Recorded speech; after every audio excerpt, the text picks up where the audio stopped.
It's pretty funny. I was actually trying to think of a topic to talk about, and I had like one subject that probably wouldn't be long enough.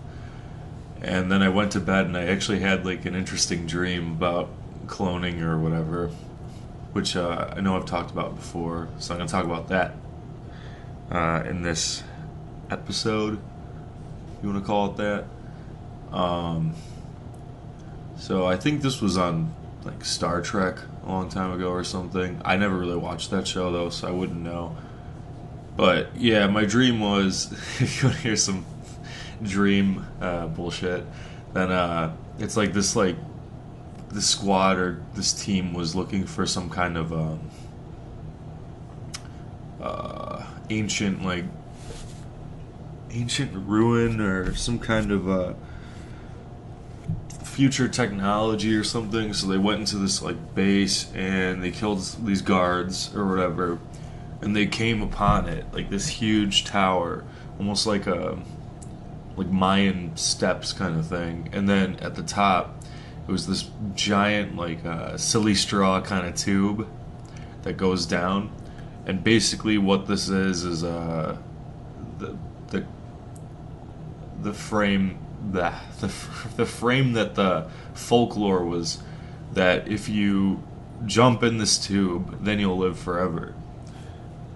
So, the squad of people that wanted to utilize the technology or whatever it is, like capture it for their society or for themselves or whatever, they were a little reluctant at first, and then somebody was basically like bullied to like go into the tube. We're like, you go first, rookie, or something like that. So they fall, they jump in the tube, and nobody knows what happens to them. But at the it shows you kind of like movie camera zooms or camera pans in the tube, and it's like a giant fan blade at the bottom, and they just get like completely shredded up, and yeah, they die. But before that, this tube is like whatever kind of infused with all this technology, where it basically like scans the person and replicates them, at least through some kind of memory at first, of course, but it'll store every little, what's it called, every little digit, every little particle and atom of information of this person before they die. So then, I guess long story short, I mean, they're replicated in the they're replicated, and then that's, I guess, how they could live forever. But they,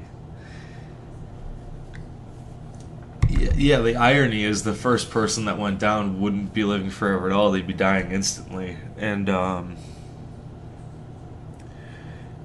everyone else, there's no difference. And I would even go as far to say that what's weird about this, I mean, it's not really that complicated of a thought, but what's weird about it is I would 100% accept somebody, like say a friend or someone I'm in a relationship or a family member, if they were copied, I would 100% accept them in my life. I'd be like, yeah, that's the same person.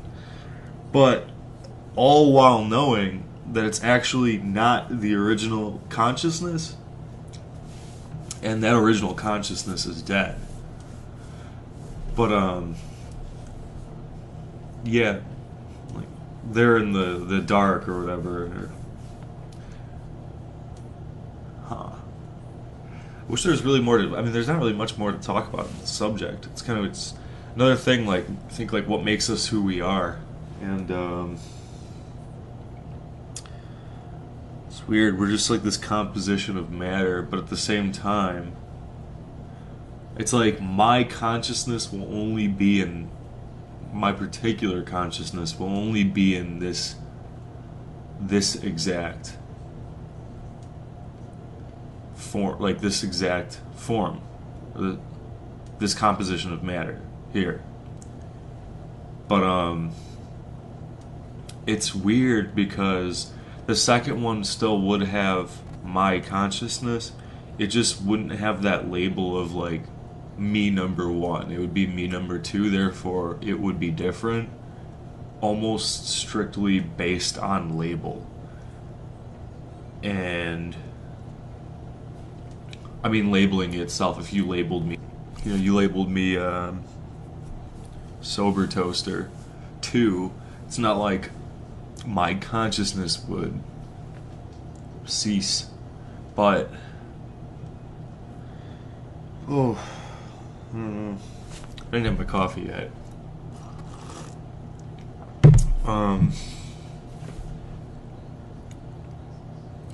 Yeah, so like in all intents and purposes it's the same person. It's just one of those things, like I would never do it because I wouldn't be confident at all that I would wake back up. I almost know I wouldn't wake back up. And then it just brings to the question again about like this whole people are reactionary kind of thing. People are observers of life and not really the ones that are in control. It's kind of like you're looking out of a window.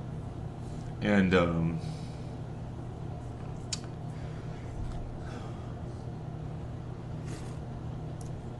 little dead air here, sorry.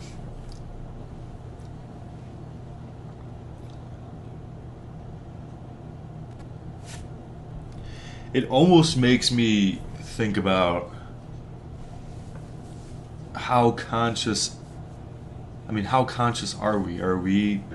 I know we are reactionary, and I guess the only thing consciousness is that observation to the outside, is just, I guess, watching everything play out.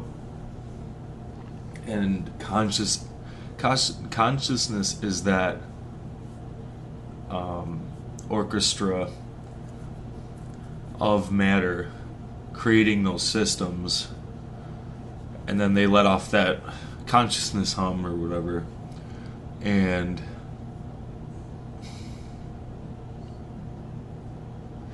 yeah, that's kind of weird. Well, basically, yeah, you'd be dead if somebody cloned you. Like, your consciousness wouldn't be in the second one. But for everyone else, I mean, it's the same you.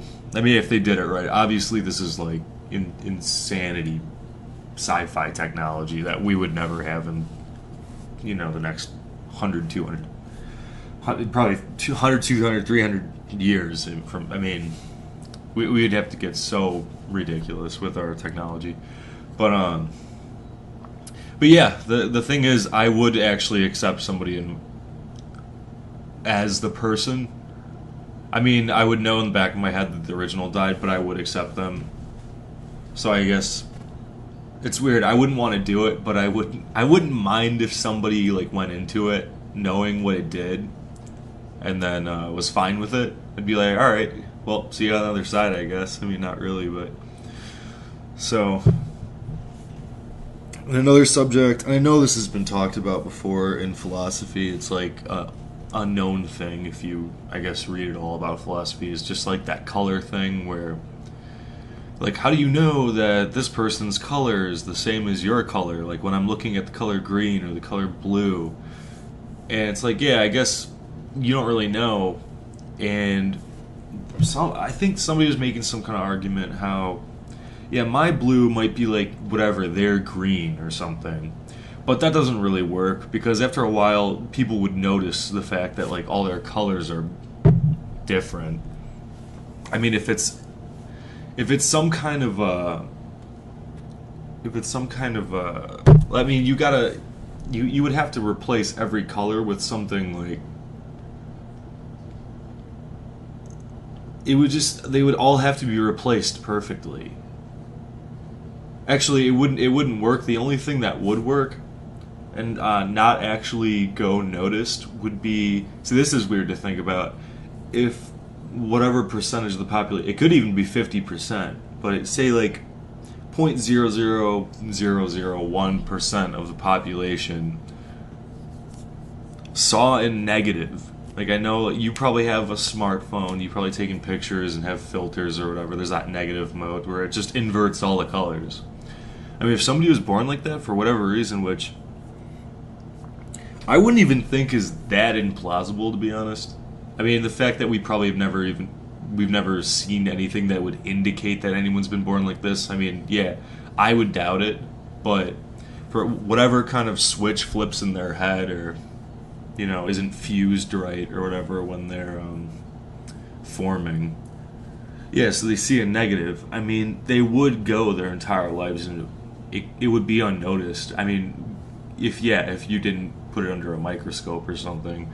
I mean, that's the whole thing. It's middle of the night. It's blinding white basically at nighttime, and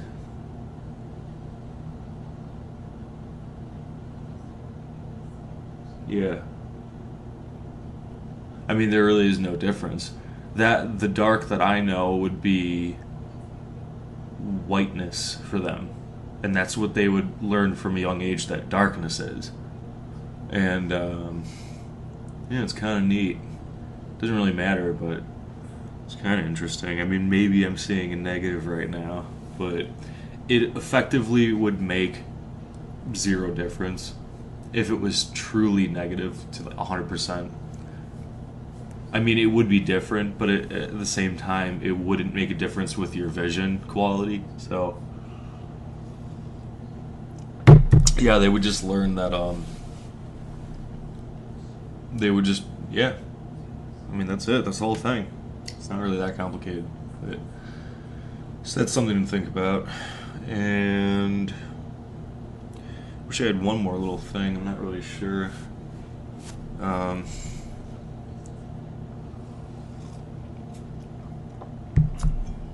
Consciousness. Man, that's wacky. I guess that's another thing about consciousness, is the fact that your body, a lot of these, I forget what it is, the atoms or the cells or whatever, they replace themselves, and technically the original cell is dead. Say like, I don't know the exact number, I'm not going to Google it, but like 5 or 10 years from now, it might be that your body's 60 to 80% replaced. It's like, are you even still you? But I feel like it's such a slow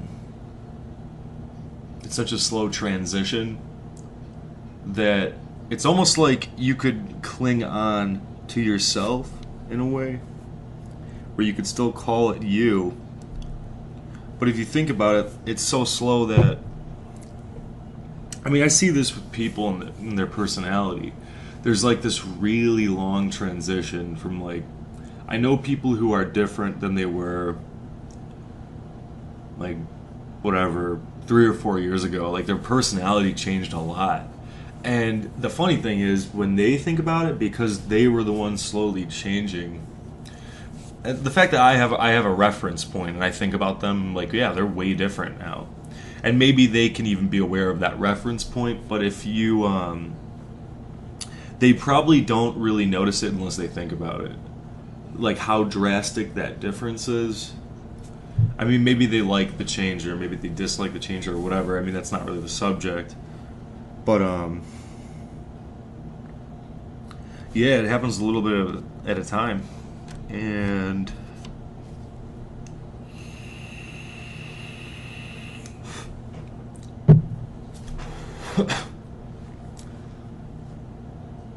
I don't know where I'm going with this. It sounded more philosophic in my head. This is coffee talk. This is background noise ASMR philosophy, and I hope nobody thinks I'm not kidding myself. I don't think I'm really doing anything other than like bro science philosophy. I really don't want to read dozens and dozens of the philosophy books and read all of Kant's work and all Plato and whatever. And like I said in a previous video, you don't need to be, and in some sense, if you want to have an actual, like, a modern day philosophic debate, then yeah, you probably need to be pretty damn well read. with all these people. You need to be able to name drop. You need the terms, all this stuff. But at the same time, it's like saying Plato couldn't think because he didn't have anyone to reference. Like, philosophy just comes from, like, you living your life and then thinking about it.